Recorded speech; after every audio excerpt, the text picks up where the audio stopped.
kelompok 2 akan mempresentasikan hasil diskusi kami yang berjudul Pembuktian Defleksi Balok, Analisis Beban Terpusat Menggunakan Metode Outload. Sebelum memasuki sesi presentasi, izinkan kami memperkenalkan diri masing-masing. Saya selaku moderator Andi Fatima Muhaimin dengan akhiran NIM 45, dan rekan saya. Perkenalkan, saya Muhammad Fatima Khairan dengan akhiran NIM 44 selaku pemateri. Perkenalkan, saya Kadis Mamadani dengan NIM akhiran 46 selaku pemateri. Perkenalkan, saya Tiara Delia dengan akhiran NIM 52. Perkenalkan, saya Nur Kalisa Nuradi sebagai pemateri dengan akhiran NIM 42. Dan saya Muhammad Farah Al-Fatihah dengan akhiran NIM 43 selaku pemateri. Baik, selanjutnya kita akan memasuki materi presentasi. Assalamualaikum warahmatullahi wabarakatuh. Perkenalkan, saya moderator dari kelompok 2 atas nama Andi Fatima Muhaimin dengan NIM 251101045. Yang terhormat Ibu Yani Febri Fitriani Sofian STMT selaku dosen pengampu mekanika bahan. Kami dari kelompok 2 akan mempresentasikan hasil diskusi kami yang berjudul Defleksi Balok, Analisis Beban Terpusat Menggunakan Metode Outload. Tanpa berlama-lama, saya memberikan kesempatan kepada pemateri pertama untuk memaparkan materinya. Baik, terima kasih atas kesempatan yang diberikan. Saya selaku pemateri pertama akan mempresentasikan materi kekuatan struktur dan pengendalian deformasi. Kekuatan struktur harus mampu menahan beban tanpa mengalami keruntuhan material. Pengendalian deformasi struktur juga tidak boleh mengalami perubahan bentuk atau lanjutan yang berlebihan agar tetap aman dan nyaman digunakan. Fokus pada slide ini adalah pada deformasi, memastikan lanjutan balok berada dalam batas toleransi. Dia memahami anatomi defleksi. Definisi inti, perpindahan atau lanjutan suatu titik pada elemen struktur akibat deformasi elastis material saat menerima beban pemakaian. Indikator utama disimbolkan dengan delta, mengukur perpindahan vertikal maksimum dari posisi netral awal. Selanjutnya, 4 faktor penentu besaran lanjutan, yaitu P atau beban. Semakin besar beban yang bekerja, lanjutan semakin membesar. L atau panjang benteng, semakin panjang benteng balok, lanjutan semakin membesar. E atau modulus elastisitas, semakin kaku material penyusun struktur, lanjutan mengecil. I atau momen inersia, semakin optimal dimensi penampak, lanjutan mengecil. Sekian dari materi saya kembalikan kepada. Terima kasih atas pemateri pertama atas pemaparan materi yang sangat baik. Kemudian saya serahkan kepada pemateri selanjutnya untuk memaparkan materinya. Terima kasih atas waktu yang diberikan. Selanjutnya, saya akan menjelaskan prinsip kerja virtual dalam metode unit load. Jadi bisa kita lihat di sini rumusnya. Delta sama dengan integral M kali M bagi E kali I kali dx. Konsep dasarnya yaitu memberikan beban satuan fiktif E1 secara spesifik pada titik dan arah perpindahan yang kita inginkan. Jadi bisa kita lihat pengertian dari setiap simbolnya itu. Delta sama dengan defleksi target, M yang ini, M yang besar, sama dengan momen akibat beban sebenarnya, M yang kecil, momen akibat beban satuan fiktif, dan EI sama dengan kekakuan lentur balok. Next.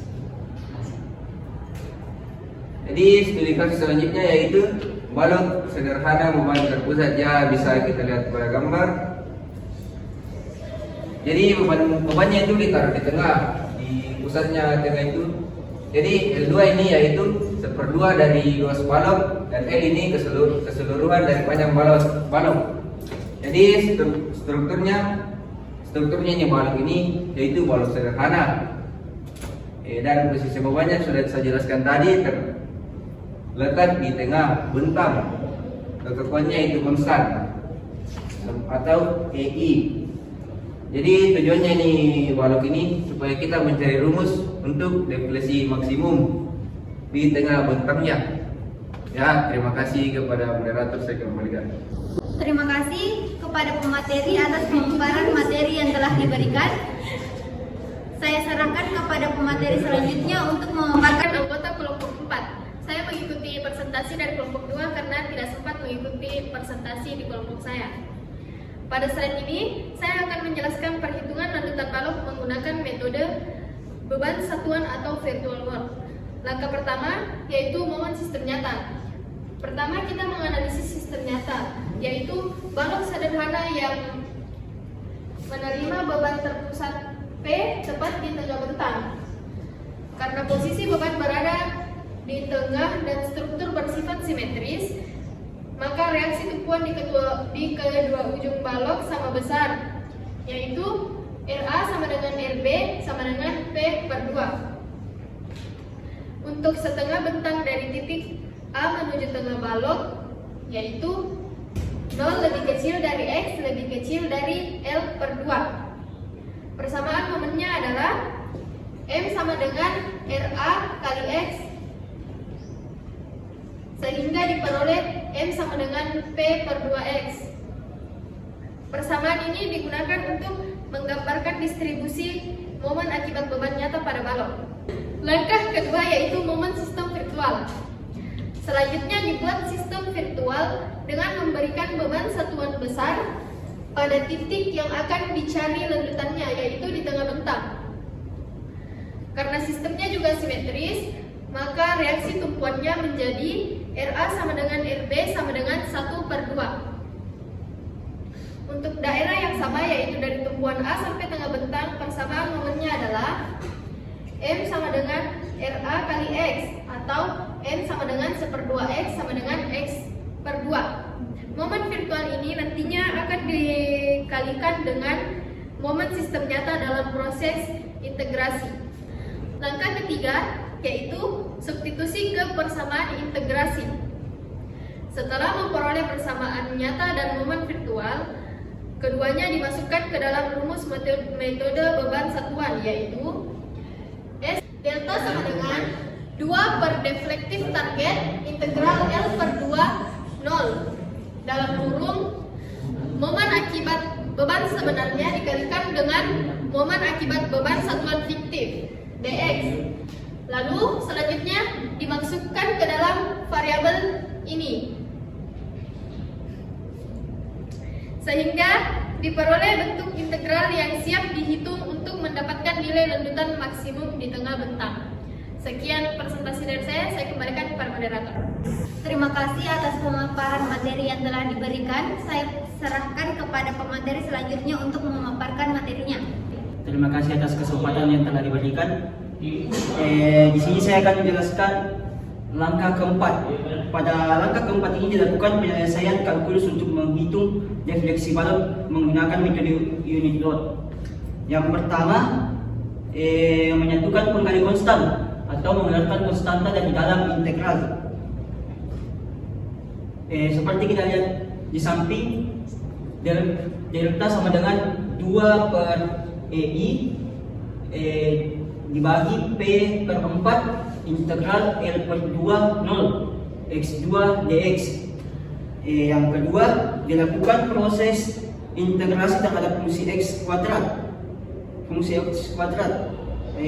Yang dimana hasil integrasinya itu X pangkat 3 dibagi 3. Dan yang ketiga, batas integral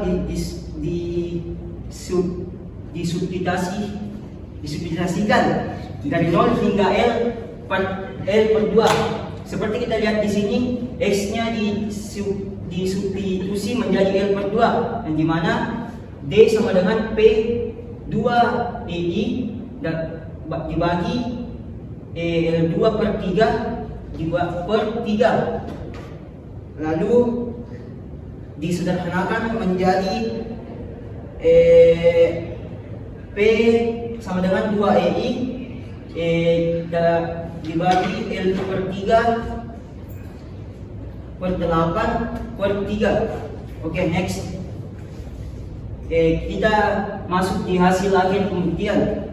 Setelah seluruh proses perhitungan dan penyelesaian integral dilakukan, diperolehlah rumus ini, yang dimana rumusnya adalah D max sama dengan P kali L3 per 48 dikali E dikali I, yang dimana P-nya itu besar beban yang bekerja, L-nya adalah panjang bentang balok, dan E-nya modulus elastisitas material, I adalah momen inersi yang terpanjang. Dari rumus tersebut dapat diketahui bahwa defleksi akan bertambah jika beban atau panjang bentang meningkat dan akan berkurang jika kekakuan material maupun penampang semakin besar. Dengan demikian, pembuktian matematis menggunakan metode unit load selesai. Rumusnya adalah standar universal dalam mekanika bahan. Terima kasih. Saya kembalikan kepada moderator. Terima kasih atas pemaparan materi yang telah diberikan. Kemudian saya serahkan kepada pemateri selanjutnya untuk memaparkan materinya. Baik, saya akan memaparkan materi saya, yaitu membaca makna fisis dari rumus. Yang pertama ada beban P atau landutan meningkat berbanding lurus beban ganda sama dengan landutan ganda. Bentang atau L, landutan meningkat tajam berbanding lurus pangkat 3. Penambahan sedikit panjang bentang memicu lonjakan landutan drastis. Modulus elastisitas atau E, landutan menurun berbanding terbalik material yang lebih kaku menahan landutan. Momen inersia atau I, landutan menurun berbanding terbalik. Geometri penampang yang lebih tinggi atau tebal mengurangi defleksi. Penerapan praktis dalam perencanaan struktur. Masalah lapangan. Landutan yang melebihi batas izin dapat menyebabkan keretakan plafon, getaran lantai, atau kerusakan estetika. Solusi insinyur berdasarkan rumus. Yang pertama ada pemilihan material atau mengontrol E, memutuskan apakah bentang tersebut membutuhkan kekakuan baja murni atau cukup dengan betulang. 2. Desain dimensi penampang. Mengontrol I, memperbesar tinggi balok untuk meningkatkan inersia secara efisien tanpa menambah berat berlebih, memastikan delta tetap kecil. Ringkasan analisis. Fokus pembebanan. Defleksi atau landutan adalah parameter deformasi kritis yang sama pentingnya dengan kekuatan struktural untuk memastikan keamanan. Keunggulan metode unit load, prinsip kerja virtual, menyediakan pendekatan analitis berbasis energi yang sangat presisi melacak perpindahan target. Landutan atau defleksi max sama dengan PL pangkat 3 per 48 EI. Untuk balok sederhana dengan beban terpusat sempurna, defleksi maksimum secara mutlak dibuktikan sebesar PL pangkat 3 per 48 EI. Sekian, saya kembalikan ke moderator. Terima kasih atas pemateri terakhir untuk pemaparan materi yang sangat baik. Kemudian saya akan membacakan kesimpulan. Kesimpulan yang dapat kami ambil dari hasil presentasi kami yaitu pemahaman terhadap metode unit load pada balok sederhana bukanlah akhir dari pembelajaran. Metode kerja virtual ini adalah batu loncatan fundamental. Logika matematis yang sama akan menjadi instrumen utama Anda untuk membongkar teka-teki deformasi pada struktur yang jauh lebih kompleks mulai dari rangka batang hingga portal gedung bertingkat tinggi. Sekian pemaparan materi dari saya. Semoga pemaparan materi yang diberikan oleh kelompok kami dapat diterima dan dipahami dengan baik. Sekian presentasi dari kelompok kami. Wassalamualaikum.